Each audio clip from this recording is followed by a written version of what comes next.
সর্বস্ব নিঃস্ব হয়ে গেছি। আর্থিকভাবে দায় দেনা, ব্যাংকের ঋণ, লোন সব কিছু নিয়ে আমি এখন ভরাডুবির পথে। আপনাদের কাছে আমি অনুরোধ করতে চাই, দয়া করে আমাদের ভাইস চেয়ারম্যানের পদগুলো ফিরিয়ে দিন। আমরা জনগণের সেবা করতে চাই। জনগণের প্রত্যক্ষ ভোটে আমরা নির্বাচিত হয়েছি, সেখানে কোনো কারচুপি ছিল না। জনগণ যাকে ভালোবেসে নির্বাচিত করেছে আমাদেরকে দয়া করুন, আমাদের পদটাকে ফিরিয়ে দিন। আপা, আপনি কোন উপজেলা থেকে এসেছেন? আমি আক্কেলপুর উপজেলা জয়পুরহাট জেলা থেকে এসেছি। আমার নাম আছে এখন শম্পা। এখানে আমরা দেখতে পাচ্ছি যে আপনাদের চোখগুলো ছলছল করছে। আসলে কেন এভাবে এখানে দাঁড়িয়ে আছে? আমরা বৈষম্যের শিকার হয়েছি।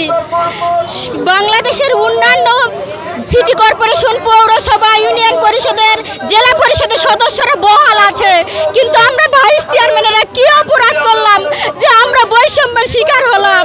তাই আমরা আমাদের হারানো পথটাকে ফিরিয়ে পাওয়ার জন্য আজকে ঢাকা প্রেস ক্লাবের সামনে আমরা অবস্থান নিয়েছি। এখানে আজকে আমাদের মানববন্ধন কর্মসূচি ছিল, সেটা সফল করবার জন্যই আজকে আমরা এখানে উপস্থিত হয়েছি। আমরা অত্যন্ত শান্তিপূর্ণভাবে বিনয়ের সাথে এখানে অবস্থান করছি। আমরা গন্ডগোল চাই না, আমরা কোনো ফাসাদ চাই না, আমরা শুধু আমাদের পথটাকে ফিরিয়ে চাই। আমাদের পথটাকে আমরা শুধু ফিরিয়ে চাই। আওয়ামী লীগ আমলে যে নির্বাচন হয়েছে তা একদলীয়ভাবে তারা নিজেরাই নির্বাচন করেছে। সেই নির্বাচনে সকল বিরোধী দল নির্বাচন বয়কট করেছে, কিন্তু আপনারা কেন নির্বাচনে গিয়েছিলেন? আমরা তো আওয়ামী লীগের ব্যানারে ভোট করেছি, এইরকম কোনো প্রমাণ যদি সারা বাংলাদেশের কোথাও কেউ দেখাতে পারে তাহলে আমরা আর এখানে পথ চাইতে আসবো না। আমরা স্বতন্ত্রভাবে ভোট করেছি। একাধিক প্রার্থী ছিল, একের অধিক 3, 4 জন, 5 জন করে প্রার্থী ছিল। আমাদের কোনো দলীয় সাপোর্ট ছিল না। উপর থেকে কেউ বলে নেই যে কে কোন দল থেকে ভোট পাবে। আমরা সরাসরি জনগণের প্রত্যক্ষ ভোটে নির্বাচিত হয়েছি। আমরা নির্দলীয়ভাবে নির্বাচন করেছি, আমরা স্বতন্ত্রভাবে নির্বাচন করেছি।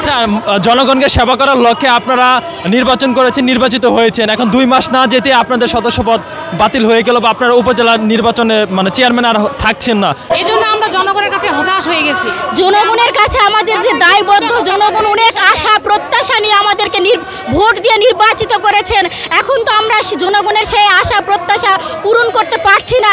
দিনের শেষে, রাতের শেষে দিন হয়, ভোরে যখন জনগণ কোনো কাজ নিয়ে আমাদের বাসায় এসে উপস্থিত হয় যে আপা অনেক আশা করে আপনাকে ভোট দিয়েছি, কিন্তু আজকে তো আমরা সরাসরি ইউনোর কাছে যেতে পারছি না। ইউনো প্রশাসক হিসাবে নিয়োগ পেয়েছেন। আমরা একটা কৃষি মন্ত্রণালয়, কৃষি ডিপার্টমেন্ট, যুব উন্নয়ন ডিপার্টমেন্ট রয়েছে, ফুড অফিস রয়েছে, বিভিন্ন দপ্তর রয়েছে, খাদ্য বিভিন্ন অফিসে জনগণ আসতে চায়। সেই কাজে আমরা নিজেরা সহযোগিতা। মাননীয় প্রধান উপদেষ্টা ডক্টর ইউনূস স্যারের কাছে আমাদের একটাই দাবি, যেহেতু আমরা বৈষম্যের শিকার হয়েছে, আমাদের পদটাকে অপসারণ করা হয়েছে, তাই আপনি দয়া করে সারা বাংলাদেশের 495টি উপজেলার ভাইস চেয়ারম্যান ও মহিলা ভাইস চেয়ারম্যানদের পদটুকু ফিরিয়ে দিন। আমরাও আপনাদের সাথে একত্রতা ঘোষণা করে রাষ্ট্রীয় সংস্কারের কাছে কাজ করতে চাই। সকলের সাথে কাঁধে কাঁধ মিলিয়ে জনগণের সেবা করতে চাই। ধন্যবাদ।